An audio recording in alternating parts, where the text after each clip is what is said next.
Nagbabalik po ang unang balita. Mga dalagita po sa Lawag City sa Ilocos Norte sumabak sa Kariton Race. At talagang aso sa Baguio City may bodyguard na unggoy.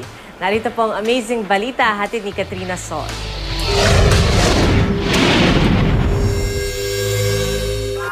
Kakaibang ipinakitang lakas ng mga dalagita sa paghila ng kariton sa Lawag City, Ilocos Norte.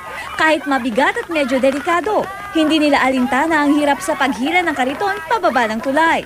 At para mas challenging, may nakasakay pa sa kariton. Pagbaba sa tulay, nag-ikot pa sila sa mga kalsada ng barangay. Matapos ang paghila, pabilisan naman sa paghuhukay ng lupa ang kanilang sumunod na challenge. Bawal ang anumang gamit maliban sa sarili nilang kamay. Tumanggap ng premyo ang mga nanalo. Bahagi raw ito ng masayang pagdiriwang ng kapistahan sa lugar. Ang naturingang man's best friend na aso, may bodyguard rin na isang unggoy.